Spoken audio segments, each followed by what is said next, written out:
கார்த்திகை தீபம் சீரியலுடைய ஒரு super promo வெளியாகி இருக்கு. இந்த மாதிரி ஒரு ப்ரொமோ நம்ம எதிர்பார்க்கவே இல்லை. அந்த அளவுக்கு தான் இந்த ஒரு ப்ரொமோ இன்னைக்கு வெளியாகி இருக்கு. அந்த ஒரு ப்ரொமோவில் அப்படி என்னங்க நடந்துச்சு அப்படின்றத நீங்கள் இந்த வீடியோவை ஸ்கிப் பண்ணாமல் முழுமையாக பார்த்து தெரிஞ்சுக்கோங்க. வாங்க இப்போ நம்ம இந்த வீடியோக்குள்ளார போகலாம். நம்ம தீபா அவங்க வீட்டை விட்டு போயிடுறாங்க பேக் எடுத்துக்கிட்டு. ஸோ அப்போது வீட்டில் கார்த்திக் மார்னிங் எழுந்த உடனே தீபாவை தேடுறாங்க. அப்போது தீபாவை தேடி தேடி பார்க்குறாங்க. வீட்டில் எங்கேயுமே இல்லை. கார்த்திக்கு ரொம்ப பதட்டமாயிருது.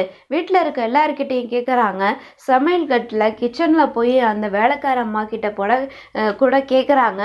அப்போது அவங்களும் தெரியலன்னு தான் சொல்லிடுறாங்க.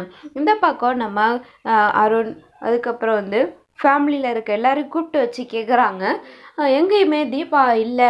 ஸோ இந்த வீட்டில் உங்களால் தான் தீபா இன்னைக்கு வீட்டை விட்டு வெளியில் போயிருக்கா அப்படின்னு சொல்லி ஐஸ்வர்யா பண்ண எல்லா கேவலமான காரியத்தையும் சொல்கிறாங்க. வீட்டில் இருக்க எல்லாத்துக்கிட்டேயும் இந்த மாதிரியான கேவலமான எண்ணம் படைச்ச உங்களால் தான் ஏன் தீபா இன்னைக்கு வீட்டை விட்டு வெளியில் போயிருக்காங்க. அதுவும் லெட்டர் எழுதி வச்சுட்டு வெளியில் போயிருக்காங்க. அவங்க மனசு கஷ்டப்படுற மாதிரி நடந்துட்டு இருந்திருக்கீங்க. அதனால தீபா இந்த வீட்டில் இருக்க பிடிக்கலைன்னா அவங்க வீட்டை விட்டு வெளியில் போயிருக்காங்க. அவங்களுக்கு மட்டும் ஏதாவது ஒன்று ஆச்சுன்னா நான் சும்மா இருக்க மாட்டேன்னு கார்த்திக் பயங்கர கோபத்தில் பேசிட்டு போகிறாங்க.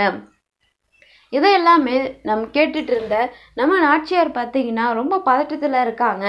ஏன் அப்படின்னா இவங்க ஒரு வேளை பேசி இந்த வீட்டில் அவங்க இருக்கிறது பிடிக்கலை அப்படின்னு சொல்லி ஏதாவது கஷ்டப்படுத்தியிருக்கலாம் அவங்களுடைய மனசை. அதனால அவங்க வீட்டை விட்டு வெளியில் போயிருக்கலாம். இல்லை அப்படின்னா யாராவது தீபாவை கடத்தி வச்சுட்டு தீபா தான் எழுதியிருக்காங்க அப்படிங்கிற மாதிரி ப்ரூஃப் இருக்குது அப்படிங்கிற மாதிரி நான் எல்லாத்தையும் நம்ப வச்சு அந்த லெட்டர் மூலமாக தீபாவை கடத்தியிருக்கலாம். இல்லை அப்படின்னா அவங்களே வீட்டை விட்டு வெளியில் போயிருக்கலாம். என்ன காரணமாக இருந்தாலும் இனிமேல் இந்த வீட்டை விட்டு நான் என்ன ஒரு சூழ்நிலையாக இருந்தாலும் வீட்டை விட்டு வெளியில் போக மாட்டேன் அப்படின்னு சொல்லி தீபா ஆல்ரெடி சொல்லியிருப்பாங்க. அப்போ எப்படி அவங்க வீட்டை விட்டு வெளியில் போவாங்க சொல்லுங்கள். இன்னொரு பக்கம் நாச்சியார் எப்படி தீபா வீட்டுக்குள்ளே கூட்டிகிட்டு வருவாங்க, இவங்களால வெளியில் போயிருப்பாங்களோ அப்படிங்கிற மாதிரி காட்டுறாங்க. இன்னொரு பக்கம் கார்த்திக் எப்படி தீபாவை வீட்டுக்குள்ளே கூட்டிகிட்டு வர போகிறாங்க அப்படிங்கிற மாதிரி இந்த பக்கம் கார்த்திகை காட்டுறாங்க. ஸோ என்ன நடக்க போகுது, தீபா எதனால் இந்த வீட்டை விட்டு வெளியில் போனாங்க, கார்த்திக் எப்படி கண்டுபிடிச்சு வீட்டுக்குள்ளே மீண்டும் கொண்டு வர போகிறான்றதை வெயிட் பண்ணி பார்க்கலாம். தேங்க்ஸ் ஃபார் வாட்சிங்.